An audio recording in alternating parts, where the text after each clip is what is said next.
Survivor News. Survivor News. Survivor News. Survivor News. Survivor News. Survivor News. Survivor News. Survivor News. Survivor News. Survivor News. Survivor News. Survivor News.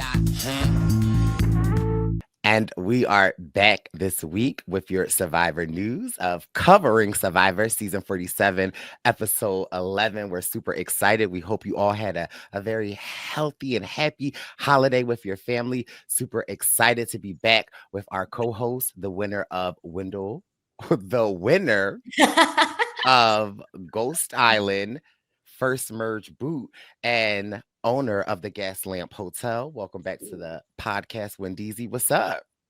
What's up, Bryce? Good to be back. Good to see you, Jack. And it is a pleasure to see you, Maddie.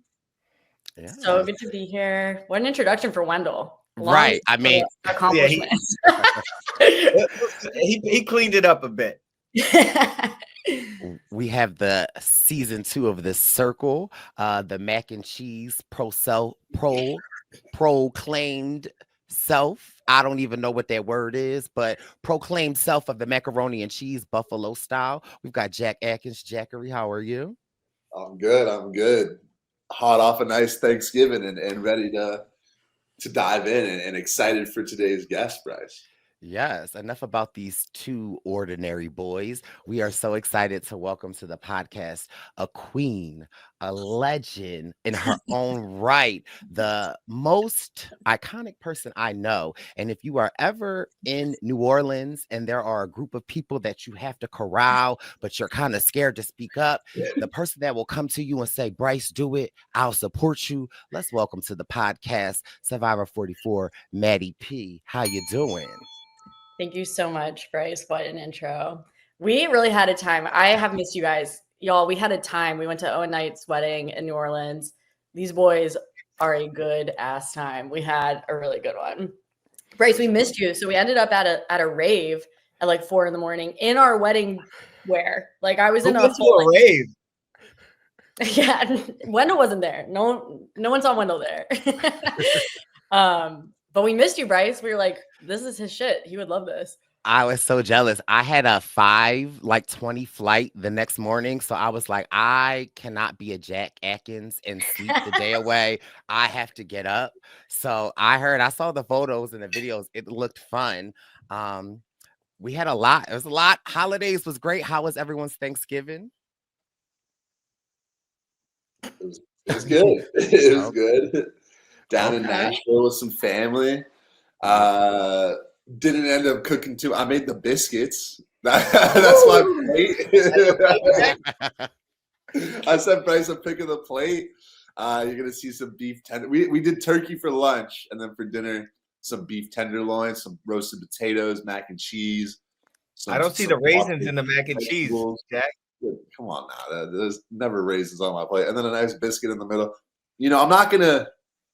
It could have used a little bit more seasoning. I'm not gonna lie. I gotta keep it down because the family's downstairs. But it was all in all, it was a decent meal. So no complaints. Jack, what I love about that plate is you got your veggies in. Okay. I saw 2 pieces of broccoli, not 1 but 2. Okay. you might also see some sprouts over there, like Brussels sprouts in the corner. So Okay. And when we went back for seconds, we actually we got some more vegetables back in the mix. So it's the way the roll is perfectly centered in the middle. Did you plan that, Jack? You know, I did it. I started putting everything kind of on its own little side, and then lastly, I had to grab the roll, nice little spot in the middle for that. So just popped it down in there. I think it really ties the plate together. So. Jack, I will say a sun, and the food is like the sunbeams coming off of it. Okay. And what would the macaroni and cheese be? That's just a husky sunbeam with raisins and grapes in it. Okay. Well, Jack, I will say this. What your Thanksgiving plate might be lacking in seasoning, the decoration and the decor around it make up for it. Is that like a bell pepper, salt and pepper, or butter? What is that? That's just a little pumpkin, just garnish decor. I don't think it has any purpose other than looking fly. Oh yeah. Shout out to my Aunt Mary knows how to, keep a household looking nice. So shout out To Aunt Mary. So We love this. Now, what does a Thanksgiving look like when you have a 1-year-old?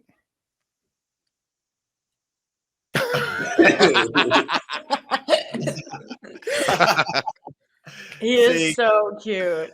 he was sitting on my lap and he had his own plate, but he just kept on taking it off of my plate and taking it off of my Uncle Larry, who was sitting next to me, his plate. So when he was enjoying himself, and yeah, he was annihilating the mac and cheese. He wasn't going in on the turkey too hard though.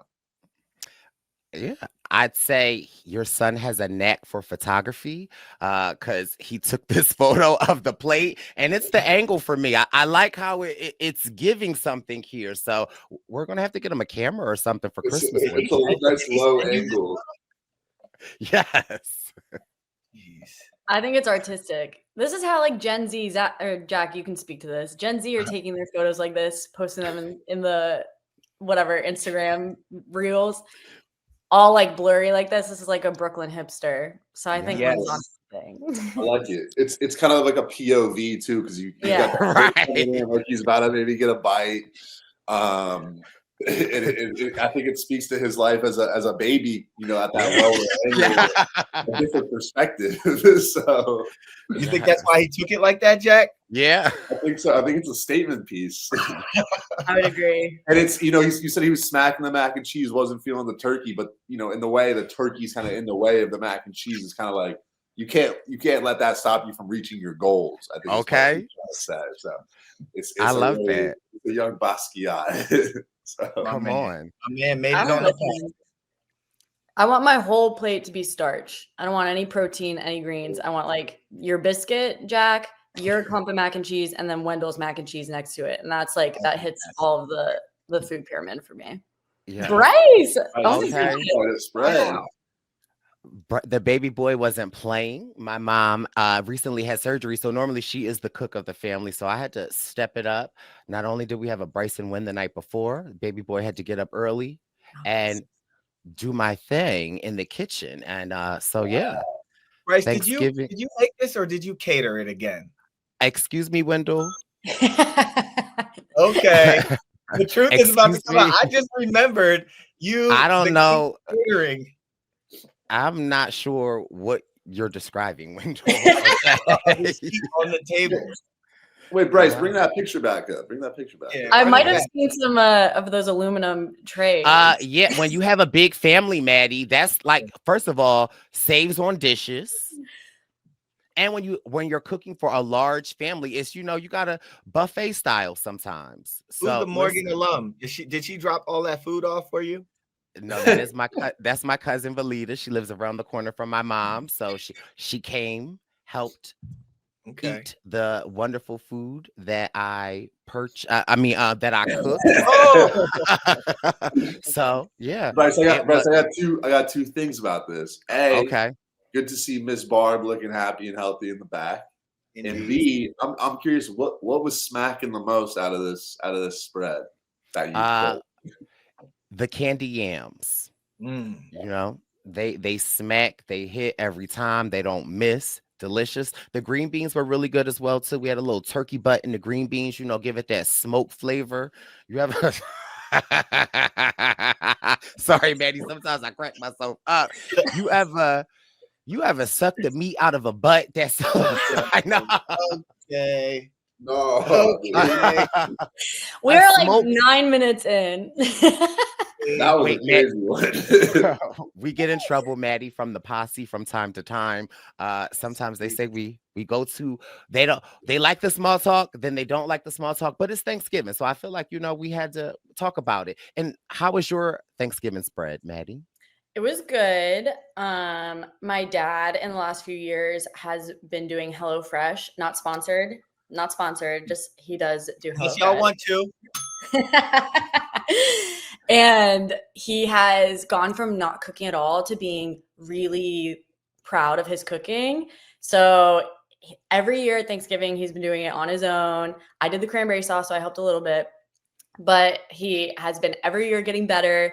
So it was really cute. He did a great job. Wait, Maddie, so was Thanksgiving dinner like 7 different Hello Fresh meals? You have the cardboard, like the instructions out.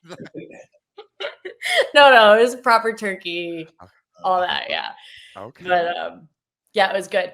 And it's funny because my home, I felt like I was playing Survivor. So I have 4 sisters, and everyone, it's like we ride down. We used to ride home in a clown car, everyone all together in one tiny little car together. And then like some years, you know how people are doing because of the car situation. So this year we had 2 in one car, 2 in another. Okay, so that's telling you something. So we get home at like 3 a.m. I'm telling you, 9 a.m. the next day, people are whispering in the kitchen. There's alliances happening. One of my sisters said, Maddie, I want to let you know, we're going to call her Vanessa. Vanessa's going to come talk to you today. I'm like, well, I'm blowing up my other sister's spot who just told me this because I'm like, I don't want any of this drama. I'm not doing this politicking. So I'm talking loud. She's like, shh, you have to whisper. You have to whisper. So then Vanessa overhears the whispering, not even me blowing up her spot, comes down. She's like, we're going to call her Marissa. She says, Marissa, I heard you whispering to Maddie. Why were you whispering to Maddie? 4-hour-long fight. I'm sitting in the middle. It's like, did you guys see Challengers? Yes. I was Zendaya in the middle. They're going back and forth 4 hours. So that was Wednesday. Survivor was the least Survivor that was happening that night. Survivor was happening in the Pomilla household. It was insane. But we're good now. Wow. Okay. No shots. Sisters, or was that like a sister and a sister-in-law? Or What'd you say? No what? were those both sisters, or was that like a sister and a sister-in-law? Or No. This is blood. Oh. Yeah. Any shot in the darks played? Someone should have, because we would have been out of there sooner. I was like, on hour 2, I was like, can we wrap this up? And we kept being like, everyone would be like, no, we're done.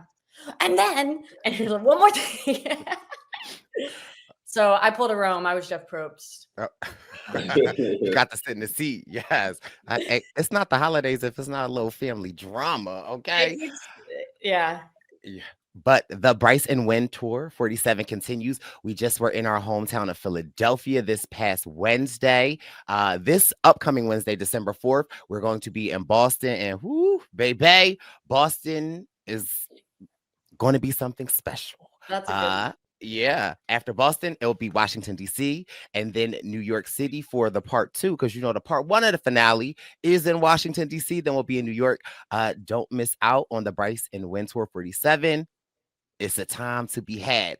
I know we are like 11 minutes in. I'm so sorry for the listener and watching, but Jackery, I have to give you your flowers. When we were in Philadelphia, I have to say the amount of posse members that came up to me and said they listen to Survivor News and they said, Bryce, you go in on Jack. I said, well, that's my brother. I'm going to go in. They said, we have to tell you, over the last 3 seasons of Survivor News, Jack holds his own. Jack knows how you coming. And somebody said to me, they said, Jack's right.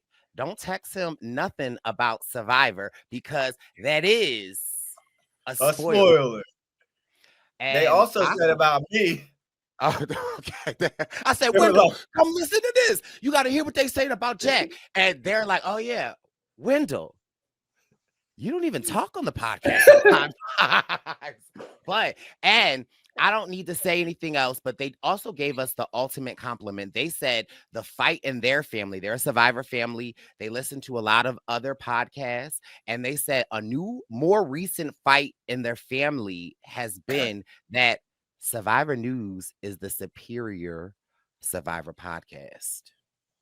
And people were fighting back about that? Or? They were fighting. Well, I mean, they had some legendary podcasts that they listened to, and it was the brother. Do you remember the brother's name, Wendell? Was it Brockman?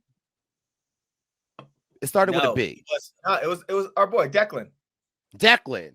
Yeah. Another Declan. Declan said Survivor News is where it's at. So I just wanted to let you know, Jay, the posse sees you, and if I gotta come harder now, okay? Because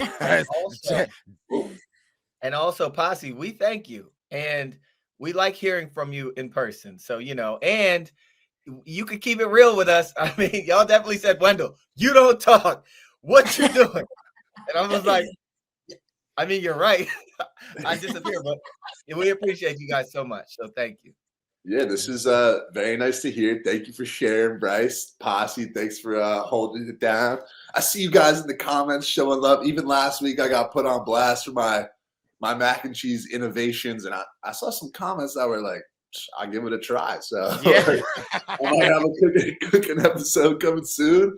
But yeah, always great to hear. And I wish I was able to come to more events this season to hang out with the Purple Pants Posse a little bit more. But Bryce, I was at a function a couple weeks ago, and a friend of a friend, my friend introduced me to his friend, and then his friend was like, I listened to the Survivor News, and I was like, and I think not gonna give it.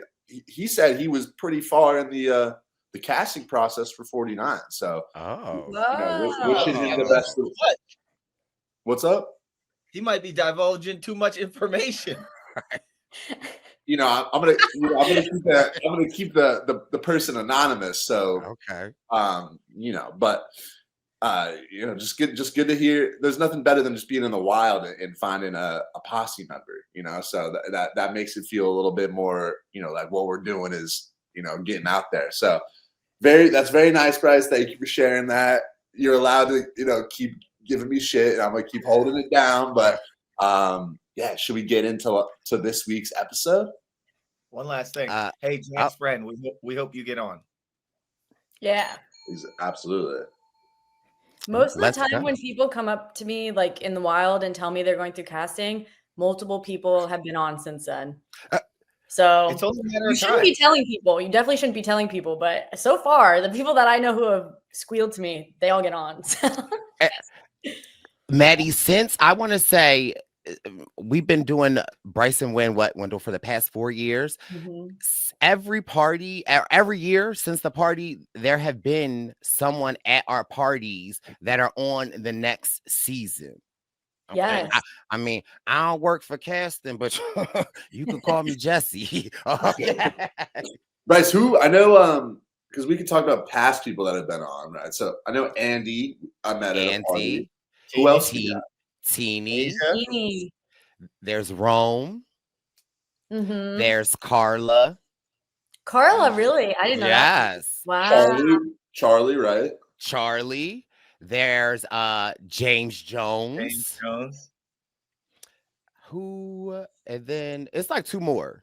But and then the Survivor All-Stars just out of Bryce and Wen attendees. Right. I mean, they might be some I'm not good at counting, but say it to yourself. What's the number after 47? Okay. So might have some other stories to tell. Oh. We'll see, I guess. I don't know. Okay, maybe then. Yes.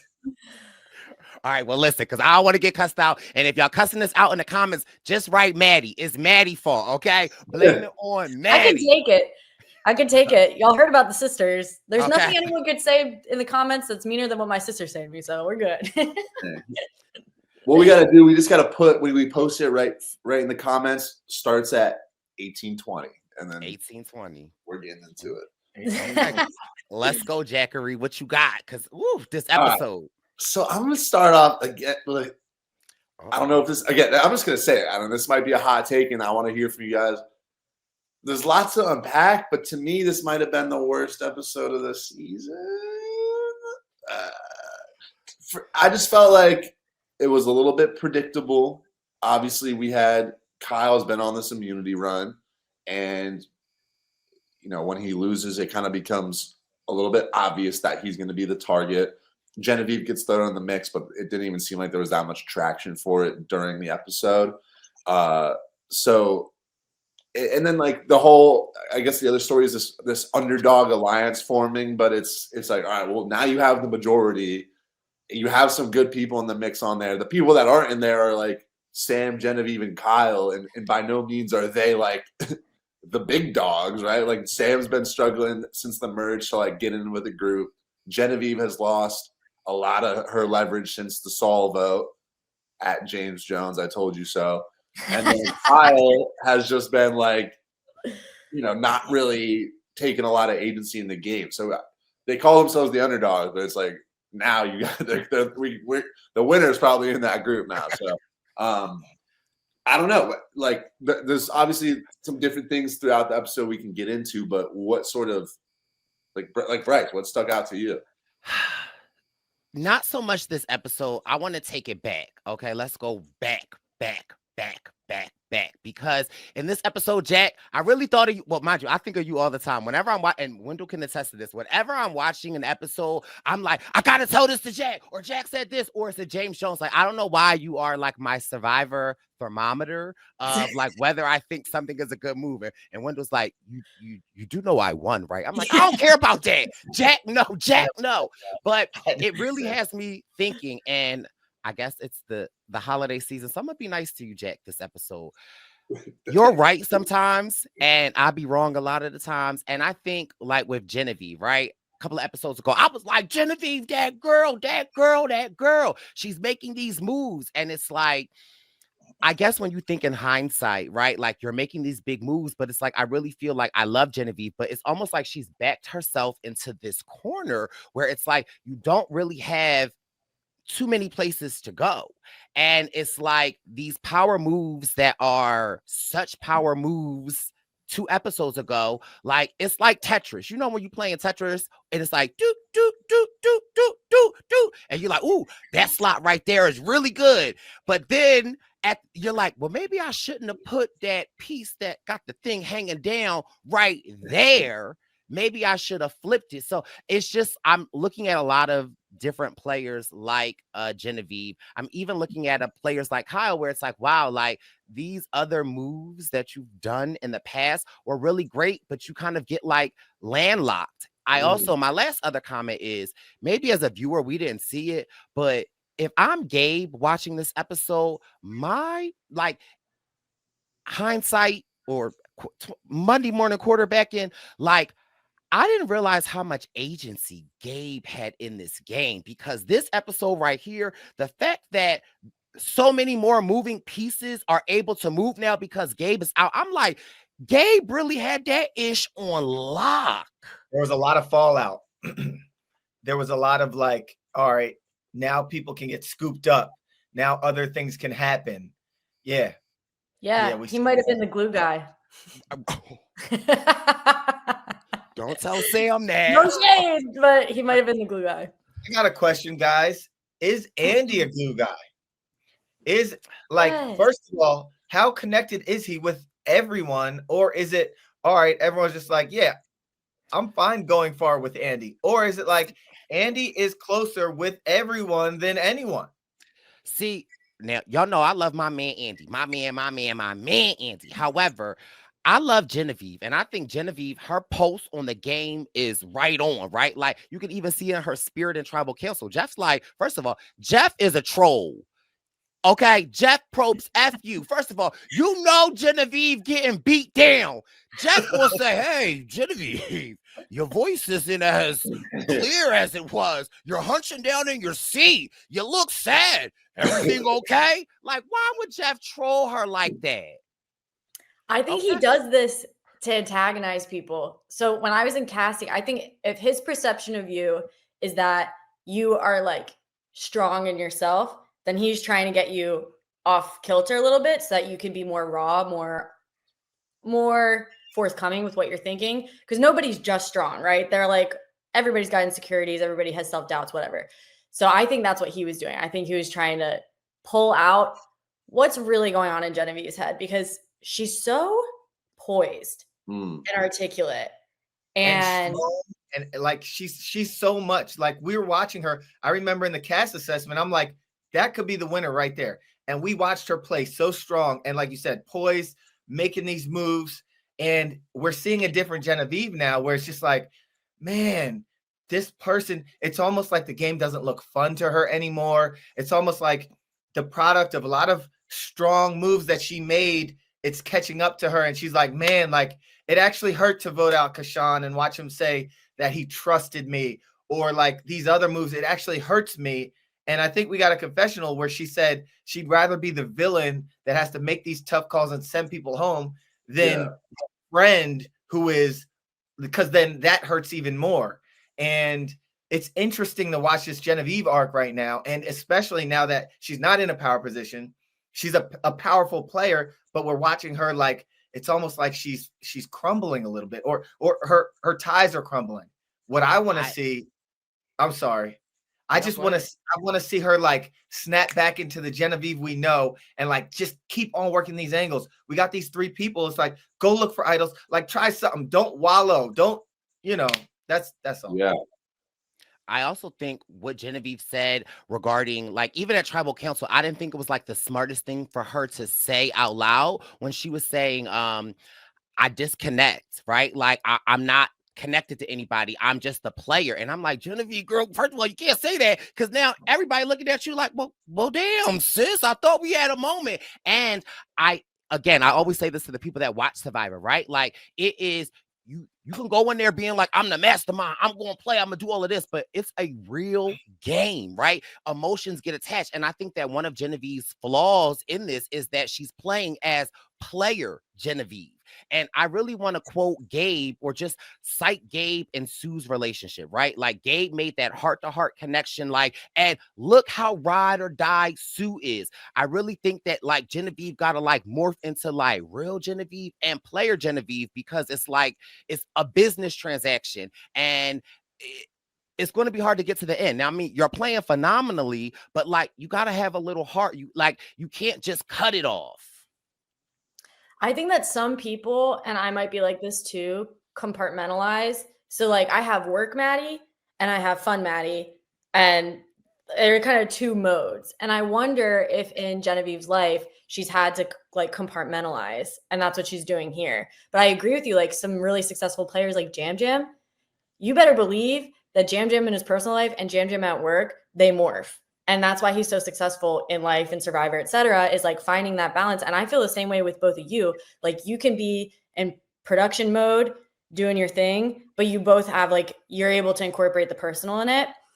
And I think that especially in the new era makes people really successful.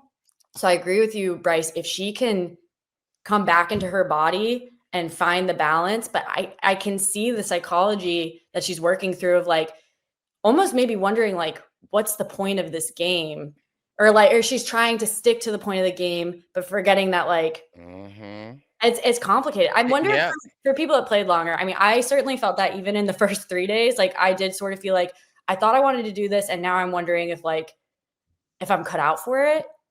Was there a point for either of you? And Jack, you were on Survivor too, so you speak to this. Whenever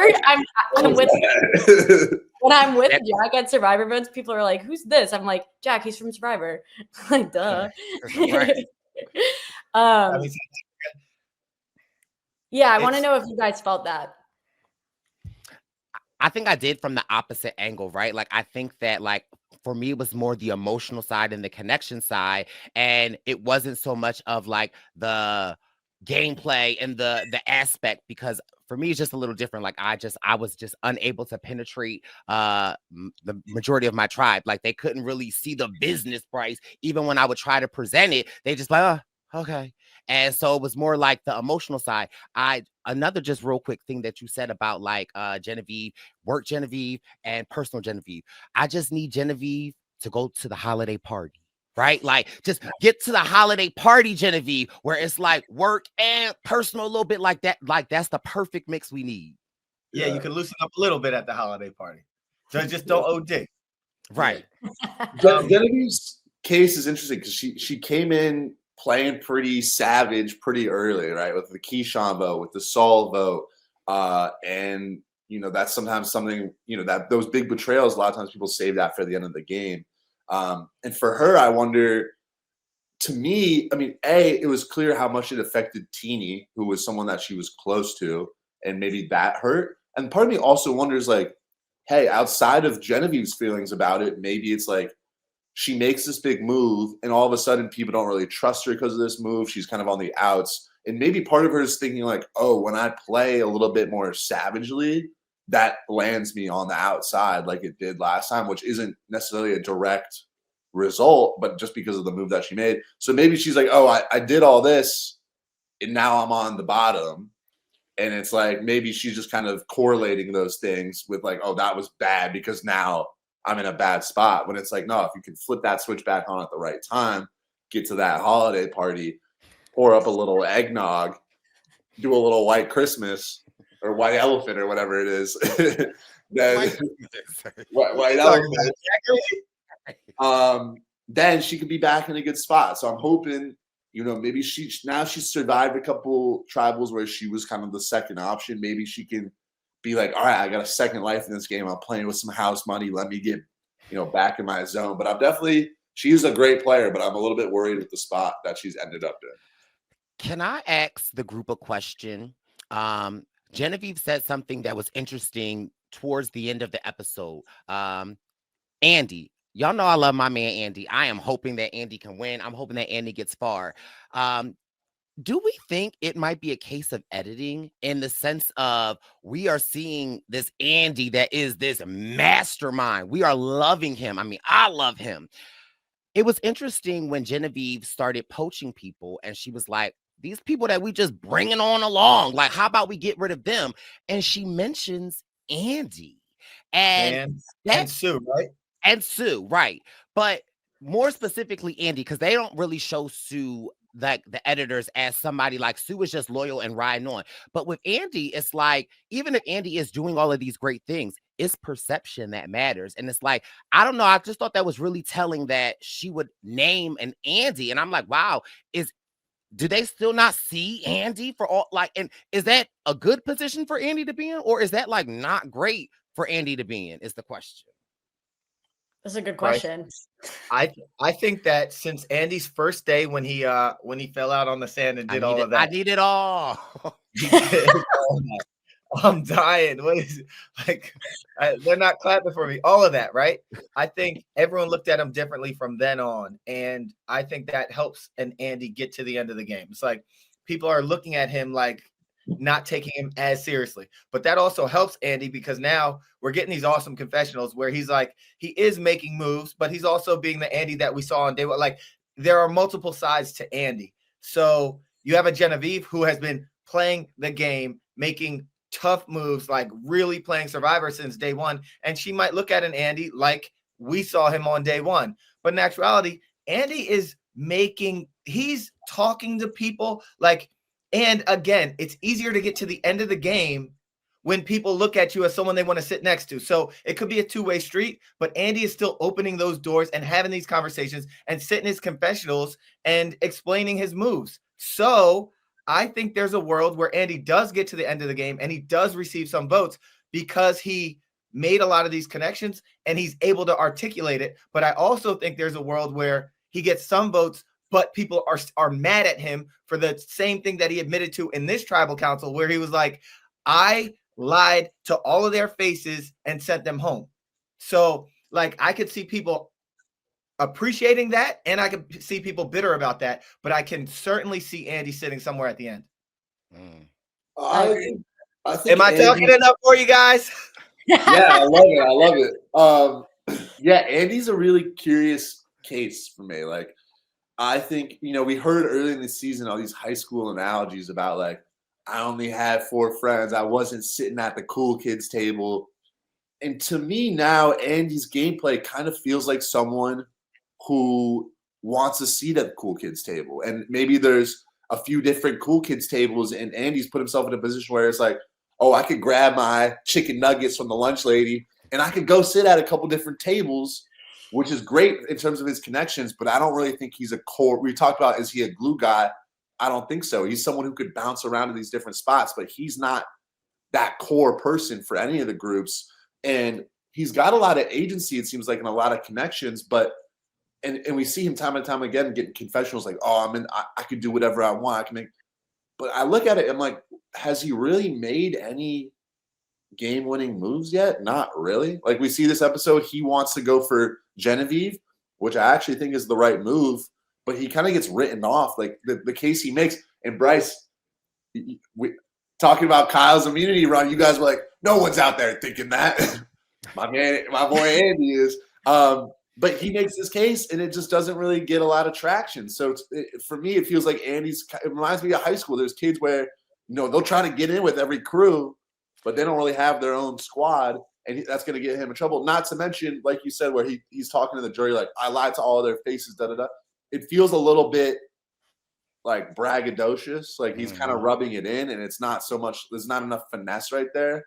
So I think Andy could go real far, but I don't think anyone's really taking his game super seriously. So I think he's going to get to the end, think he played a Tony Vlacho's game and really like lay it on the jury, and then maybe get like 1-0 votes is kind of how I feel. But are there any glue people out there?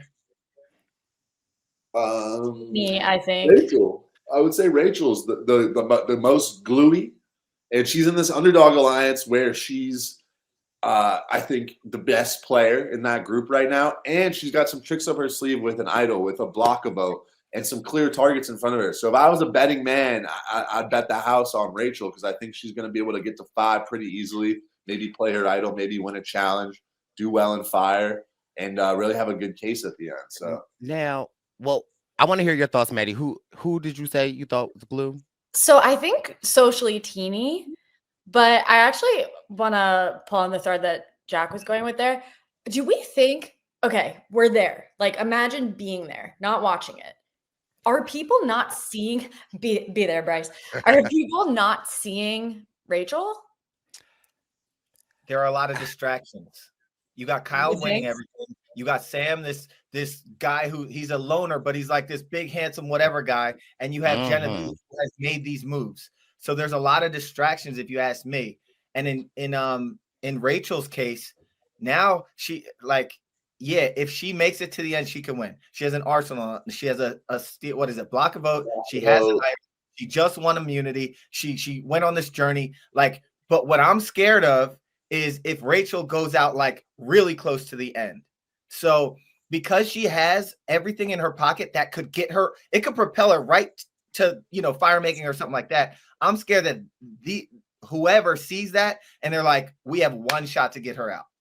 Fire making or that's why I think she's a good spot, because if they take that shot at her, then they're going to let a Genevieve or a Sam slide through, who seems to be a more obvious target, even if right now their games might not stack up with Rachel's as well. Sorry, Bryce, but yeah. No, I was gonna say what I love the most about Rachel is it's like she don't want none of this, right? Like, she's been a solid player and she hasn't been really seeking out all of these things that kind of is coming to her. And she's kind of like, you think of Andy, how Andy's like, I'm going to do all of this. And she's like, I don't want none of this. However, let me see what I can do and how I can do it. It's this weird feeling that I like about Rachel's position, where it's like, she's been on the bottom. She's been screwed over. She's been in these well enough positions. She has these relationships that she didn't necessarily want. They've screwed her over. And now it's like, all right, we got to figure this out. I don't know. It's like that, this hungerness in her. But I do want to say something, because what all y'all going to do is stop playing with my girl.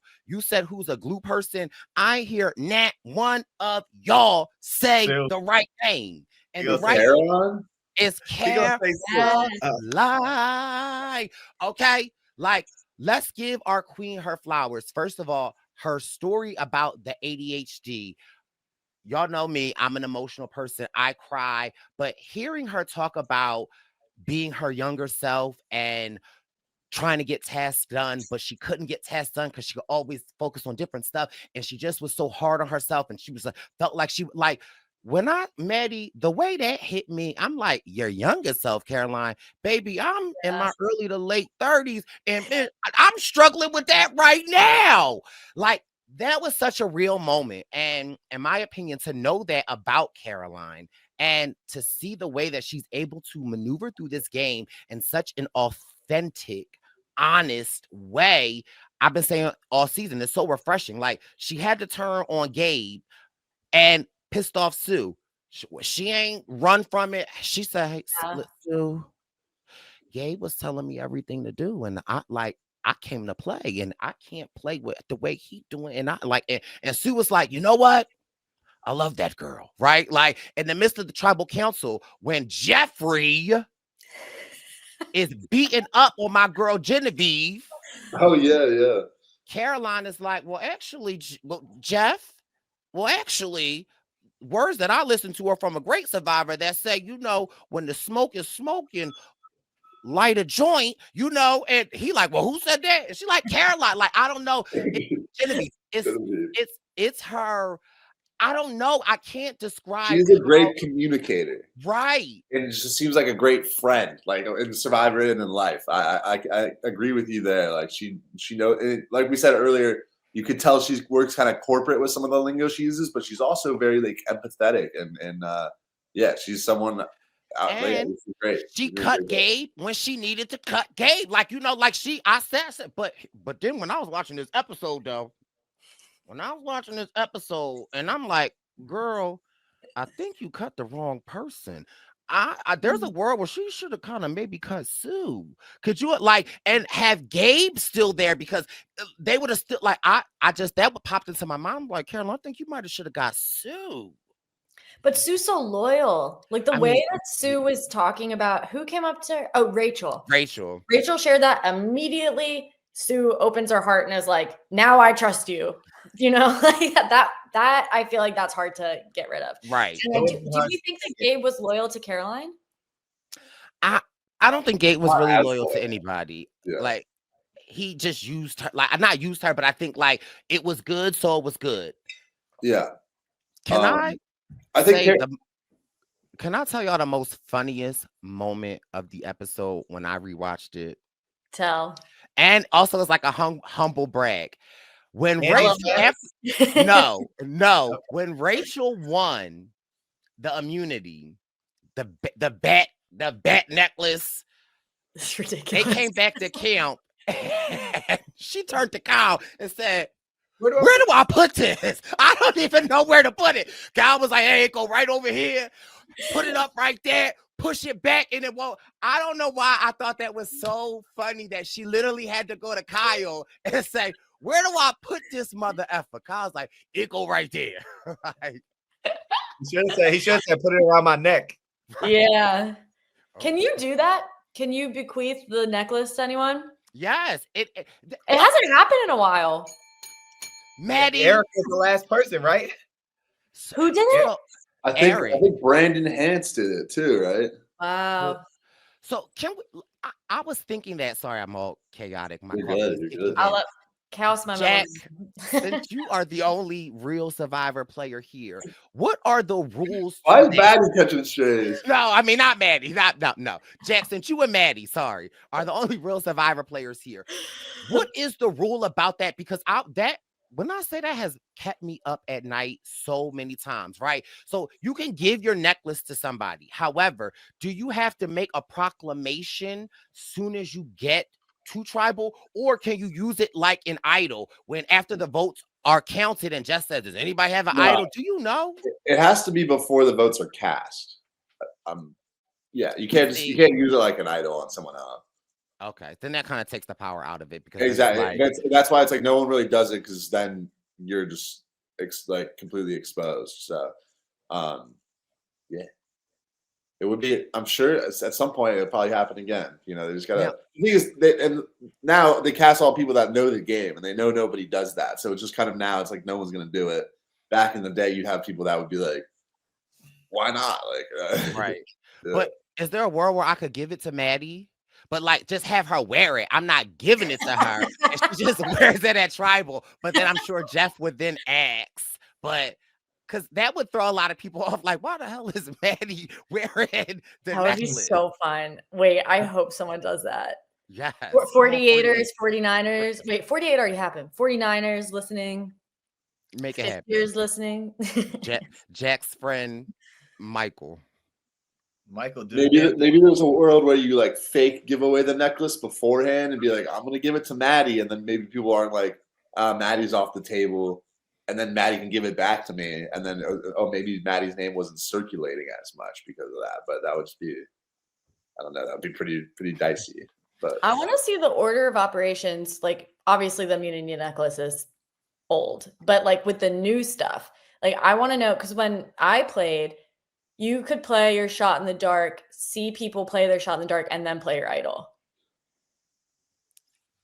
So I want to know, like, in their rule book, because I'm sure they have a rule book to keep it all fair. I want to know like what else is like that, where it's like order of operations, like you can like, and obviously if they're letting people play their idol after the shots in the dark, then that's like an admission of like the shot in the dark is not as powerful. Right. Because otherwise, if it was like an idol, you'd have to play it all at the same time. Or maybe they messed up. I don't know. Well, I think it's shot in the dark, then you can idle. That's like why Rachel partly used right shot in the dark, and then if it, she can gauge the reactions, whatever. You want to know a random, but has to do with the shot in the dark. You want to know another funny moment where Jeff was like trying to get his point across, but I don't think it didn't hit the way he wanted it to hit. Everyone with their shot in the dark with the rice thing, like, Jeff was like, oh, that's going to be a big one. And when he did it, he was like, it's going to come back to bite y'all, but it hasn't really. So at Tribal Council, Jeff was like, oh, so, I mean, Andy, did it change anything because nobody had their shot in the dark? Like, it didn't hit Jeff, but all right, pop on. Let's talk about this journey challenge, and then after we can get in the niche. I thought this journey challenge was a lot of fun. Like the puzzle itself is a little hard to follow because you're just moving around balls. But Bryce, I think you would have won that challenge. But I love like the anchor weight.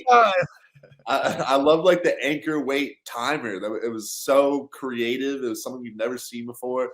The puzzle getting pulled off the float was just like so fun. So much better than like an hourglass. So props to whoever designed this one. Are we over the journeys? Do we think it's too many journeys and too many rewards? Because I was thinking about you, Jack. So it's funny that anytime I think that we're going to be on the same page, I thought that, no, the puzzle, all of this was fun, but I thought that you would be like, it's too many, like too many advantages. Are we happy with another journey?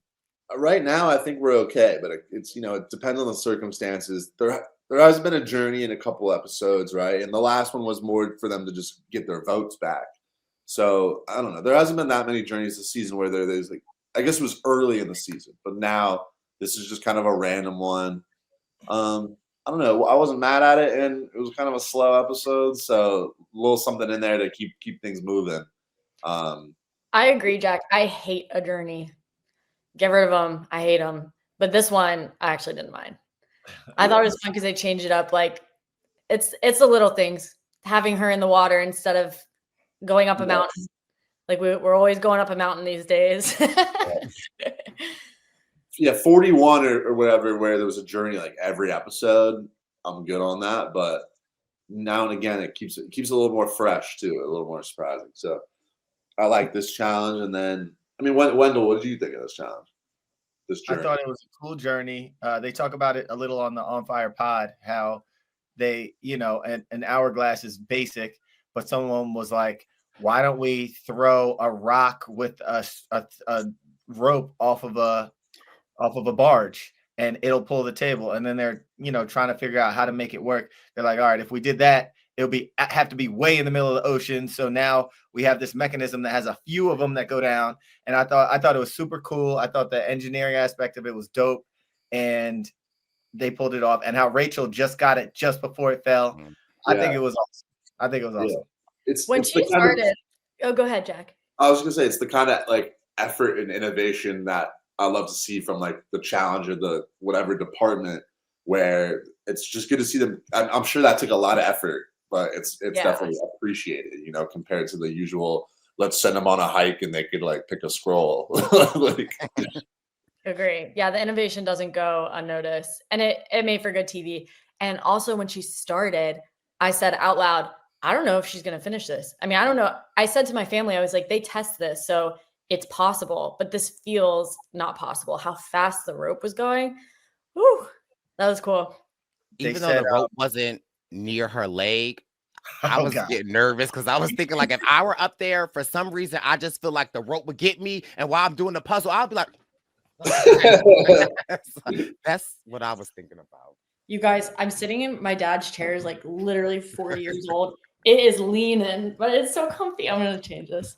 It looks comfortable. I'm like, hi.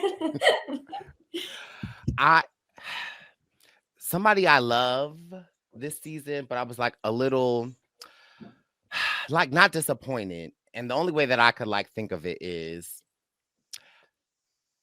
in a song. Tell me if you know this song, Maddie, but don't say it out loud. But really, this is for you, Jack. My melody gonna be out a little off though, but I was young and in love. I gave you everything, but it wasn't good enough. And now you wanna communicate. You better go find somebody else. I'm letting you know the problem. Get out. Wait, it's just a little too late. Get out right now. It's the end of you and me. Too late. Hold on. Okay. But it's enough to know because Maddie know it. Jack, artist title. Didn't even sound like you were singing a song there. It just sounded like you were talking. Give me another little snippet. Bryce, I'll back you up. Thank you. Bryce has to read the lyrics. Yeah, I do. Because I think it's just a little too late, too wrong, and I can't wait to you right now. I'm making it worse because I think I'm mixing two songs up, but. If half of the song is you humming it, it's gonna be hard for Bryce to know, for Jack to know the title or That's what I'm saying. To be fair, Bryce, I love you. You're not even singing right. Okay. Wait. So how's he gonna guess? Listen, no, he's gonna get it. I was young and in love. I gave you everything, but it wasn't good enough. And now you wanna communicate. Go find somebody else. I'm letting go and I'm loving myself. Okay. Yes. I've got a guess, so it's definitely wrong. I'm gonna say it's by Aaliyah. Okay. I can see that in her arsenal, you know.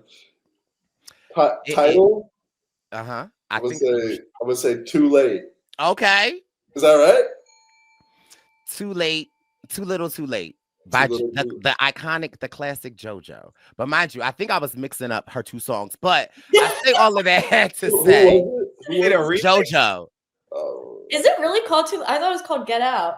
So no, it's Too Little, Too Late. But I also think it's like Get Out. But I also think I was singing Get Out. I think Little Too Late is like a different song. Oh, so I think that's what's the issue. But Too Little, Too Late. For who? For my man Kyle. Give me the wrong song. Okay, you said I gotta go harder, Jack. Kyle. I love Kyle. Lord knows I do. However, I just felt like this was the only episode that like I saw Kyle talk like I don't know, like I felt like he was close with Gabe, but who else? Like where were your connections? And to hear Andy say like, oh, we know what Kyle would talk about in the tent. Obviously, he's a family man. He loves his family, loves his kid. Like we love Kyle, but like I wish I would have seen like a Kyle and Caroline, a Kyle and Teeny. Like I don't know. I just felt like at this episode we saw him kind of trying to make inroads or trying to say like, I can't win all the. I don't know. I just wanted more from Kyle because I feel like Kyle was great. And I felt like the Little Big Alliance or the underdogs, they made the wrong decision, right? Like I would sit next to Kyle. I'll take my chances with Kyle. You got to get the shark, the beast, Genevieve out. Like I just felt like if Kyle is such the easy vote, we all can agree on this.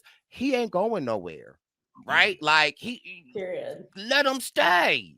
I thought it was an interesting choice too. I was actually really surprised that they went through with it. I want to know what Genevieve did to stay. Well, because they made it look like it was up in the air, but the votes show that it was like it was all Kyle. Yeah. If you ask me, you take Kyle out, and it's because I first of all I'm mad at the Andy math. Talk about he has a 6.25 chance of winning these next challenges. You take him out because this man has won 4 out of how many challenges? How many? 5. 4 out of 5 challenges. That's all I need to know. So going forward, this is the guy that has been killing us all post merge. So he has a higher likelihood based on what has happened of winning more challenges. So let me get him out of the way because he can win next week and make this vote. All right, then we have this is one time that we have to strike on him. Let's get him out of the way because now other people have opportunities to win. And yes, now we can get Genevieve out at any other point. That's all I'm saying. Let me ask you this question. Final two, Wendell. You are at the end. Final two. You want to sit next to Kyle or you want to sit next to Genevieve? I would like to get out. I just need a name. I ain't answer just a name. Sometimes you only have one shot. Just a name. I want to see again? Yes, that was the Maddy. I believe that was the question, right? I'm only asking for a name. What's the question, Wendell? I just one word response. Your Honor. Jack, order the witness to answer the question. Order of the court. We don't get final twos. Your Honor.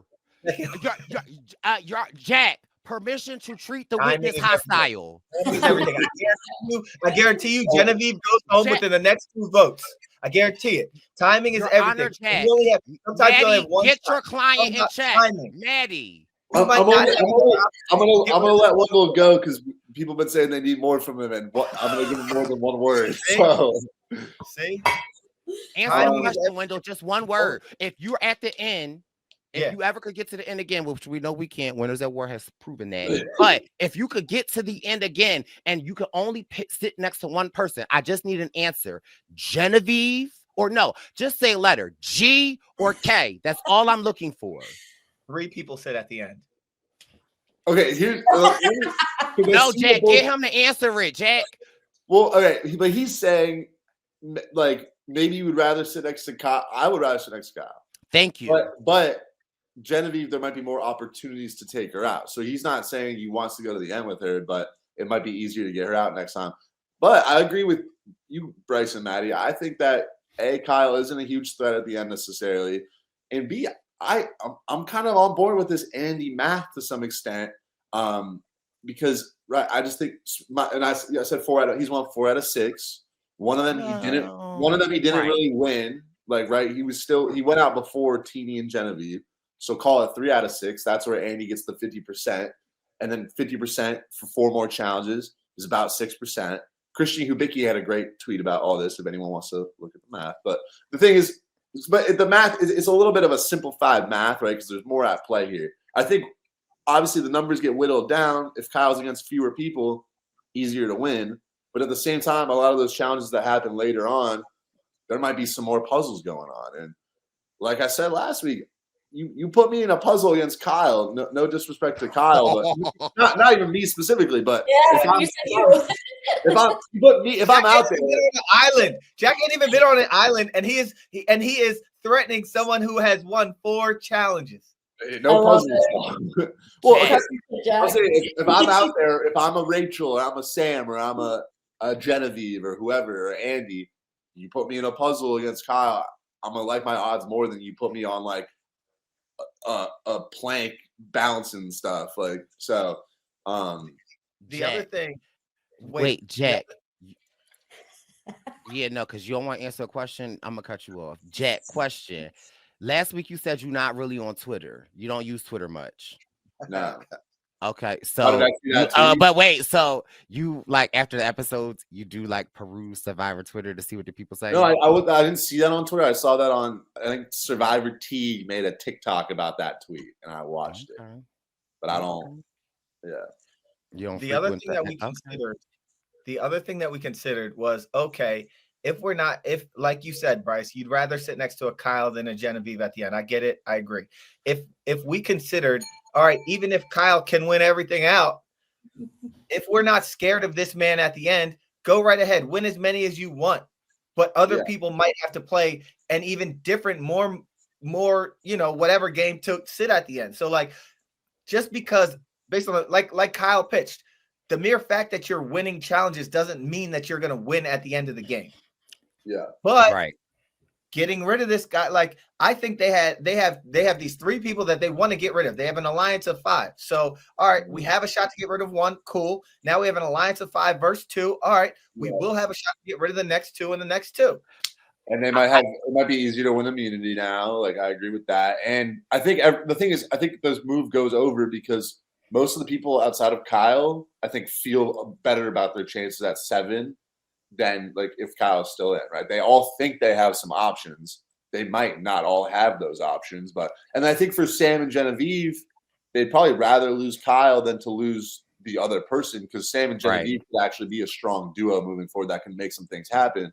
But if I'm on the bottom stuck with Kyle, again, Kyle's not going to be the one who's going to make things, who's going to be moving and shaking and like wheeling and dealing and getting you off the bottom, right? Like we've seen, that's not Kyle's game. So, and not to mention, if I say I'm Sam or Genevieve and I vote out, if I'm Sam and I vote out Genevieve and then I'm on the bottom with Kyle, there's a good chance Kyle wins the next immunity challenge, and then it accelerates your potential exit. So again, I think Andy and Rachel had the right idea here, because Genevieve is someone who is going to be able to rock the boat more than Kyle.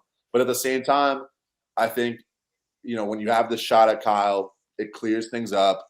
And then I think Caroline, Sue, and Teeny are like, yeah, maybe Genevieve is a mover and a shaker, but she might be a little bit more with us than with you. So if we need that option at 7 or 6 or 5, Genevieve's going to align with them more than maybe Kyle is. So I do want to talk about that real quick, though. I also think that maybe they didn't really show a lot of it, but I think maybe the reason why Genevieve wasn't as why she didn't get voted out, I think, was because of Sue. Because Sue and Genevieve have this relationship that we know about that we haven't really seen. We've seen it earlier on, but Caroline says something in the episode where she was like, I don't want to go against Sue again. And I'm like, well, girl, go against her what? And so it made me think that, like, I think Genevieve got Sue on lock as well. And that's another enrolled or potentially a number. Sue also just really doesn't like Kyle. Oh, well, that was I need to know the tea. I need to know the tea. Yeah. Why she hates him. Was it from when someone said yes. to her, oh, Gabe's name is in Kyle's mouth? Yes. Well, and Kyle voted and for her. He voted for her. He voted for her. Okay, Kyle calls him like Tweedledee and Tweedledum. I think lovingly, but I mean, Sue hates him because he's poor. But here's my thing with Sue, though. What you gonna do now, though? Right now, Kyle's gone. I like how they was talking about not even Kyle, and they was like, "Well, what do you want to do, Sue?" I just want Kyle need to go, and he got to go. And again, I like that move. What Rachel did with, I think it might have been Caroline, and what Rachel did with Sue and Caroline. First of all, it's like, well, we're the majority. Those 3 over there, we want them out. But I like how Rachel was like, whoever y'all want, whenever y'all want, in whatever order, I'm with you. Bish. Well, who else is it, Rachel? But like, I like how she finessed that, though. And of course, Caroline was like, Kyle. But it's like, well, clearly we want to target them. And that was the other thing that I was thinking about this majority 5, right? Okay. Yeah, we get them 3 out, and then what's going to happen? What's the order of the 5? Like, and that's where they have an order. There's a alliance of 3 plus the 2 blue, right? Plus that's why Well, I think Rachel's kind of in a swing position, and she might end up being the biggest target, but then she'll have an idol too. So if she gets to 5 and can make fire, she's good, and that's why she's in such a good spot. That's why I love how she's just going with the flow. She's in a good social spot, but she's not pushing too much, because I think she also probably realizes in that 5, you get to the end with Sue, Teeny, Andy. If Rachel's just solid, I think those 3 have all had kind of sloppy games in some extent. So if Rachel's just a sound player and can explain herself as well, has a couple moves up her sleeve that nobody knows about, like the shot in the dark and the idol and things like that, then that's a win. So I think Rachel's like, I don't gotta go too crazy, especially in this new era. Sometimes just like that steady motion is just better than rocking the boat. A little motion in the ocean. I wouldn't know about that. I like a little steady Jack. You're right. Y'all gotta go all crazy, but you gotta keep the pace. So. I do think we're starting to see the game change like forever. So when I went to play, we were all still like thinking about a 39-day game. Not until we were about to leave did I realize we weren't playing 39 days. And the only seasons that we had seen were 41 and 42, which like just at that time felt like a random 1 or 2 off.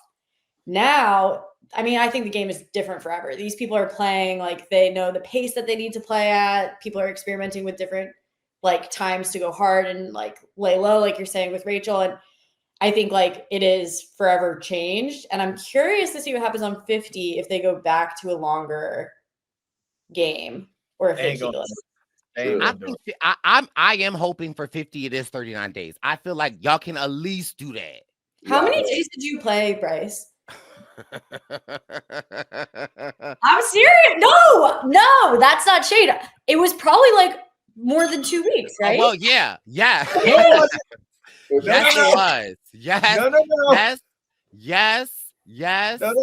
days. Yes. Hold on, wait. I'm having a little internet connection. Hold on, girl. I'm having okay, girl. Sorry about that. Because a wise Survivor player once told me you got to get through the smoke to hear the news.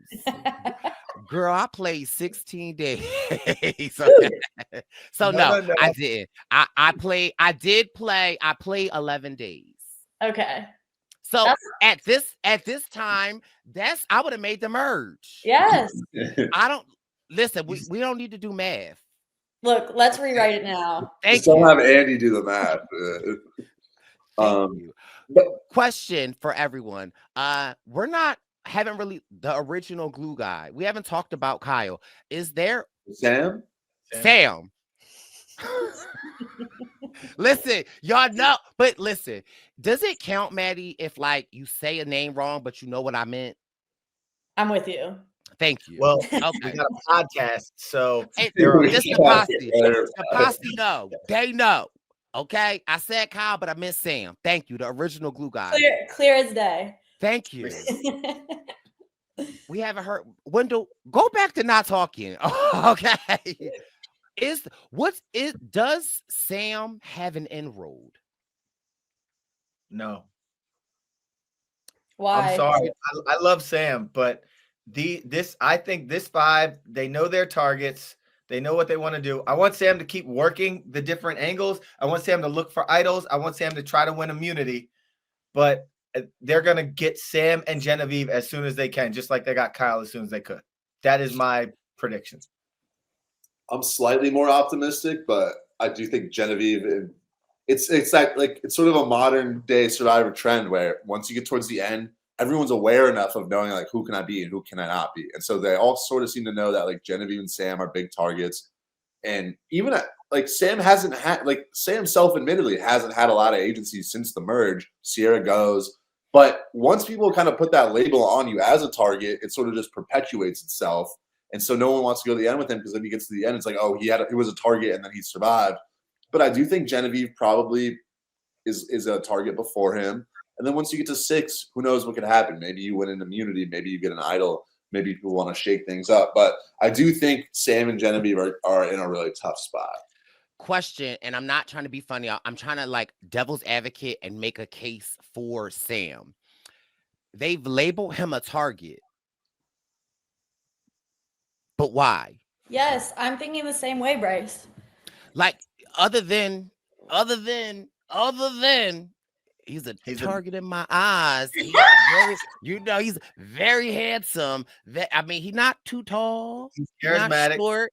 He's charismatic. He's into the arts. He looks the part. But I say this, and I'm asking all this because it's like I'm trying to make a case for him to make a case out there. Like, why is it that he's a target? I feel like he's been swinging the whole season. I think it's sort of classic Survivor thinking where he's, like you said, he's athletic, he's charismatic, and in the days of old Survivor, that was the winner, right? And it's also it was pretty apparent that he was kind of got to pre-merge. I think people talked about that even during the pre-merge. So you get this athletic, charismatic, strategic guy coming in at the merge. Everyone's immediately gonna be like, that's a threat. And then once you have that label, I think it's hard to shake, even if you're not wheeling and dealing like he was before. And your right hand is the Mayor Ponderosa. Mm-hmm. Right. True. That's also, he has a lot of friends on the jury. I think right now he could get a Saul vote. He could get a Sierra vote. So, but I agree with you. It's like if you look at it within the scope of this season of Survivor, he has not been like he has not had that much footing after the marriage. His resume is not that strong, but sometimes it's just that persona, that personality that you see as a winner. And this is kind of brought me to something I want to say because Maddy, you mentioned that I think the game has changed. I think right now I feel very strongly that if it's not Rachel that wins the season, it would be a Caroline. And that's 3 seasons in a row where kind of an underrated, low-key, but so very social, very strategic woman, Dee, Kenzie, Rachel, or Caroline sweeps the game. I can see that, that's going to change the way the game is played of like what's viewed as a target. We saw it a little bit earlier this season with Genevieve being like, Rachel is the low-key threat. Like the big threats no longer actually the threat. So I could see future seasons being like, oh, you're a quiet but smart girl. Like you're going to win. So you got to go early. And it's in that thinking, right? And this has been a trend, and everyone that is out there is an actual player and understands the game. And with that reason and thinking it, and you know who always says that, Jack? James Jones. It's that perceived threat. It's like, why don't they see that, right? Yeah. It's real, like then in reality, it's like y'all really shouldn't be targeting a Sam. Like, but I guess also it comes into your relationships, who you're tied to, and I guess to win, you got to get to the end. And so it's. I think Jack made a good point earlier where it's like, and I hadn't thought about this, of like, I think there's 2 things happening. I think normally in Survivor, people cannibalize on the people like them. So on my season, like Danny and Brandon were close, but then Danny got Brandon out. And it's like, I think when you see someone like you, like sometimes people's impulse is to play with them. And then sometimes it's like, I got to get them gone, which I'm wondering if some of that is happening with Genevieve and Rachel. Like they seem like they're like the most forward like women in the game, and I wonder if they're like seeing themselves in each other, and so they're like, I know I'm a threat, so that means you're a threat. For sure. But Jack, you made a really good point that like there is still game left, and people like Kyle, which I didn't think they should have voted out Kyle. If I were there, I would have been gunning for Genevieve. But you made a good point that like maybe someone like Kyle is thinking so differently about the game that you can't get 3 more days with someone who is just going to vote in a completely different way than you and is not going to. And so I think it's interesting because I think a lot of these people, what I like about the season is I think there's a lot of people playing in a similar but different way going towards the end. And I think Caroline is going to win, but I think it could be Genevieve.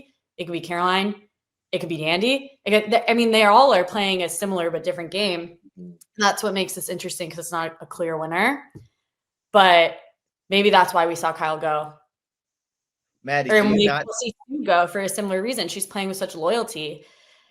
It's like, I don't know how much further you can bring someone like that, but that makes the game even more interesting because you need people who are your competition or like you to not sit with you at the end, but you also may need them to get to them. They all sort of have a similar end game strategy, and Kyle doesn't fit into that narrative. And so they're all sort of like, here's the people I want to get to 5 with. They all kind of agree on that, and then they can get there and then just play it out, and it's about who's going to be able to like execute at the end.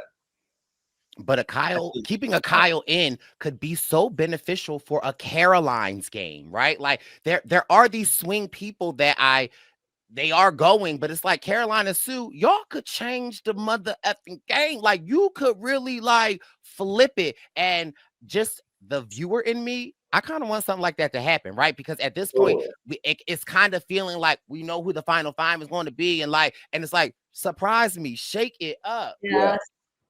I got a question, Bryce. If Caroline, Sue, and Kyle sit at the end, who you got? Who does this jury have? Caroline, Sue, and who? Kyle. Well, roses are red, violets are blue. You want to ask me a question now? I ain't got you. I got Caroline. I think here's the thing, right? With those, who does this jury who saw Kyle win all them immunities have?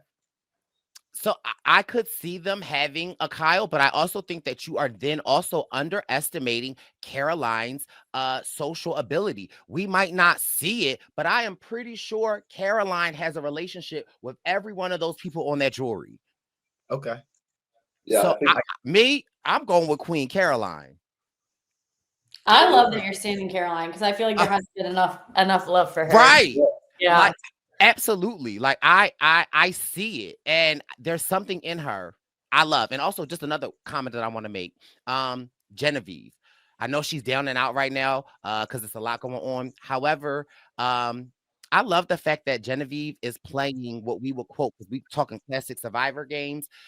She's playing like a quote what a man would be playing. Like, right? There's so many men that have played like this before, and I effing love it. Like, I just love the fact that, like, due to the diversity initiative, due to a lot of different things, we have a woman like Genevieve playing the hell out of this game. Now, girl, it might have backed you up into a corner, but I just love it. And sometimes I don't think that. And also, what I love the most about it, sorry, going on this tangent, right? Sometimes when we do see these strong women like a Genevieve, we'll get these attributes like, oh, she nasty. Oh, it's this. Oh, she did. I love the fact that she is playing this strong ass game, and we're not getting any of that. Like, they respect what she's doing. We haven't always seen that in Survivor, and I have to love the hell out of it. Sorry, just had to say that. How are the fans receiving that? Her game. Receiving. There's a lot of Caroline fans. Like, they love her, but I also think from what I have seen, I haven't done the Genevieve. They love Genevieve. You said Caroline. Oh, who? Me or Wendell? You did. Oh, okay. Wait. Oh, I was just wondering how the fans were receiving her. That's good. That's good to hear. Yeah, I love the game she's playing. I had a question for Maddy. You said you see Caroline winning. Does that mean you don't see Rachel getting to the end? I think she was answering your question of the three. I don't see Rachel getting to the end. And I don't know. I'm getting vibes that she goes out and fire. I'm getting a vibe. I don't know if it's the edit. Go ahead. Her edit is becoming strong right now, which makes me think that she's going to go out either in fire right before. It's like your edit is getting strong. You're building up this arsenal. You got these tools. You're going to use them unless they blindside you, but they have no reason to blindside you yet. They got all these threats ahead of you. But as soon as you start using them, they going to get you. Yeah. The thing that I will say is different about that, right? They are building her up, but I said this earlier. It doesn't seem like her confidence with it is building up with it, right? Like, and you go out on Survivor when you least suspect it or when you're feeling so confident.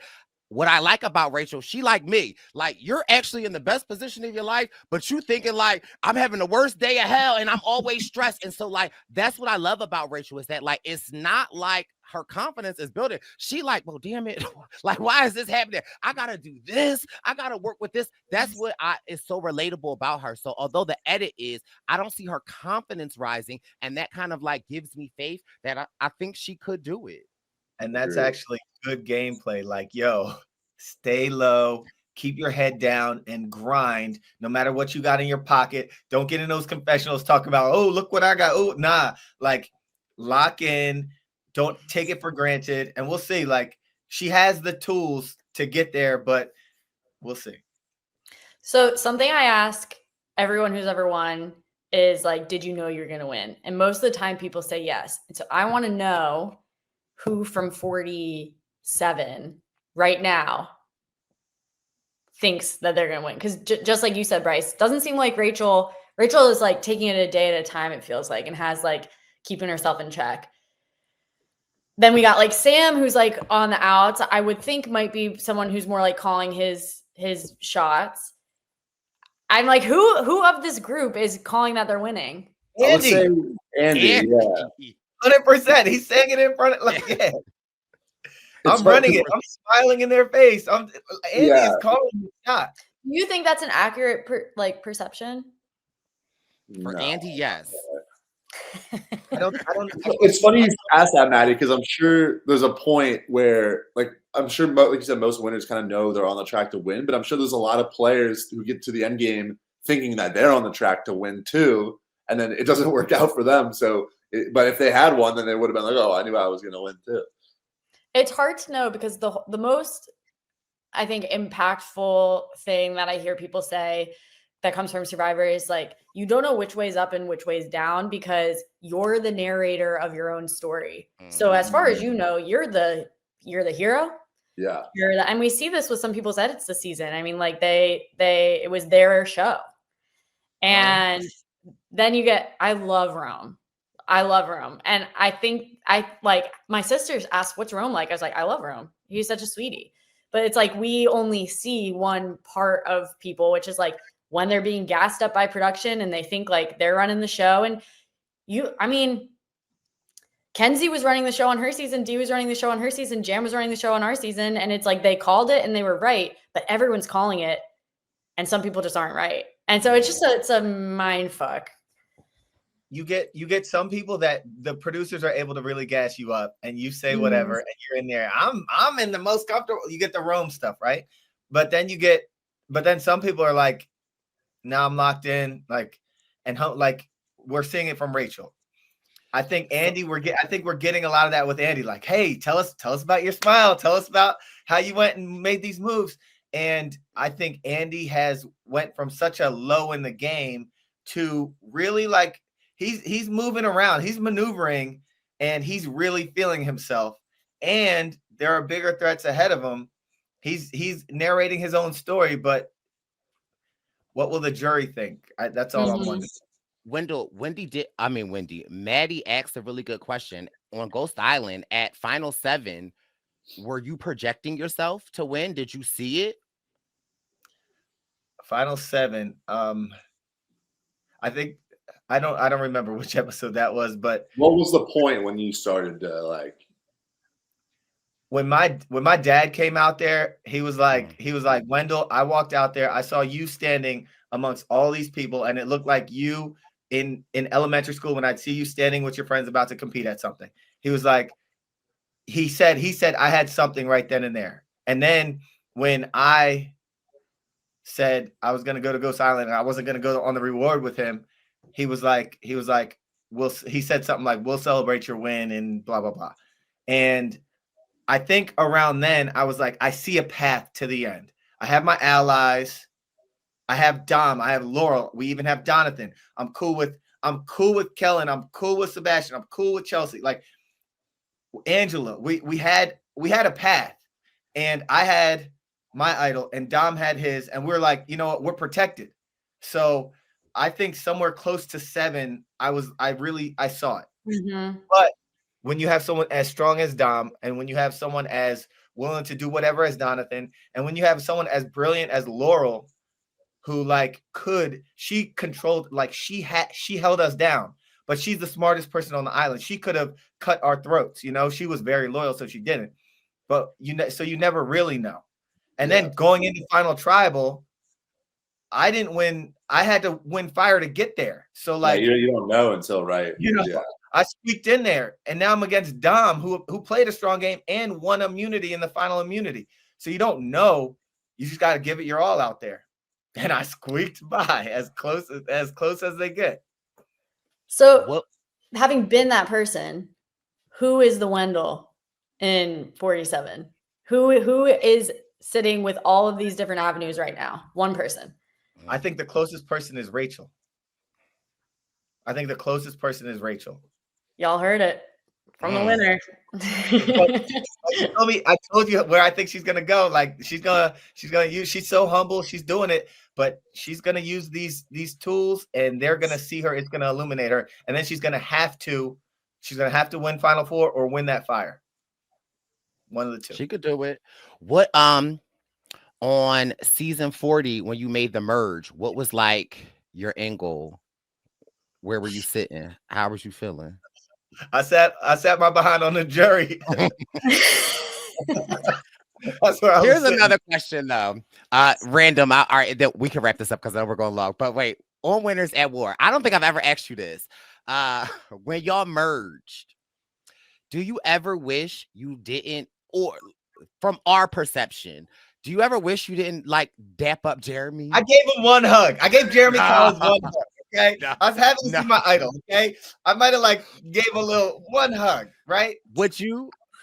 But serious question, like, would you, in hindsight, would you just be like, "Sup"? Put me back on the island with Jeremy. I'm not even gonna look in his direction. Matter of fact, when I see him in Boston in next week, I'm not even gonna hug him. Not friends. It's funny how you're like, I just gave him one thing. No, Wendell, we saw the edits. They're like, did you see how Wendell and Jeremy? Like, yeah, Wendell's like, I've been watching you for a really long time. It's such an honor to meet you. Oh my God, you even smell good. And then you have Kim Spradlin. You got Sophie Clark. You have Tony and Sarah Lucina. You have like, but I was the target. Got it. Right. Jeremy has that effect on people because Bruce loves Jeremy. Like he would give him his children. He loves Jeremy. Bryce, I got one more thing I want to throw out before we wrap up, and it's a little bit. I don't want to say it's a little bit nerdy, but maybe some free games to any posse listeners that might end up on the show. I know I'm not necessarily the guy. It's more some challenge.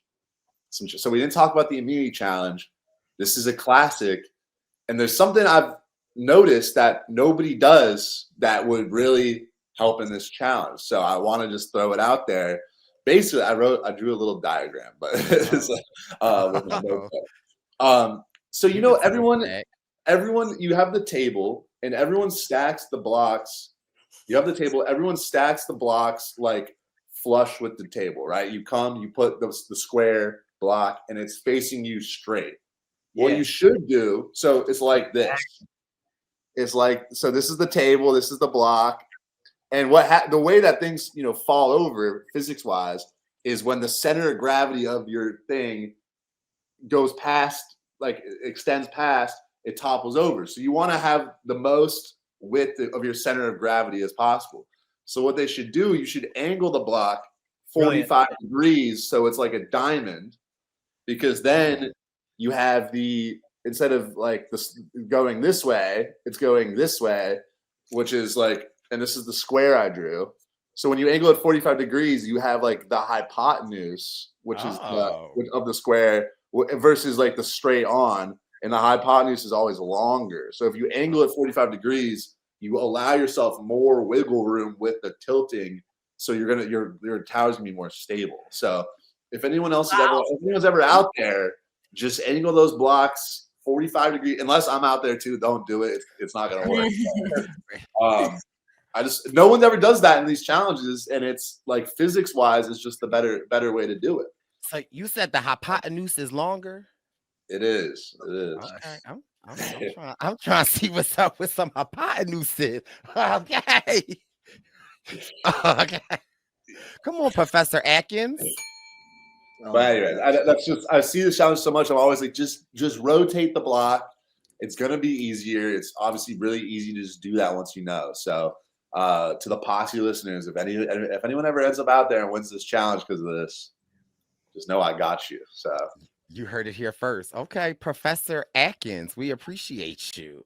Well, this has been such a fun holiday treat to have our girl Maddy up with us, sitting in the woods and her dad's leather chair where he be working hard at. Okay, the best of the best. We got a little Dr. Atkins in the building, and I mean, Wendell, thank you for speaking today. This has been your Survivor News. We'll be back next week. We'll see you in Boston. Tickets are available for the Bryson Wynn Tour 47. We're out, y'all. What's up, Papa News? It's the Purple Pants Podcast. You better listen in public, might make your stomach hurt. Ooh. It's the Purple Pants Podcast. You're trying to unwind, you better get that box wine. It's the Purple Pants Podcast. You're trying to get your snack, you better hurry right back though. It's the Purple Pants. It's the Purple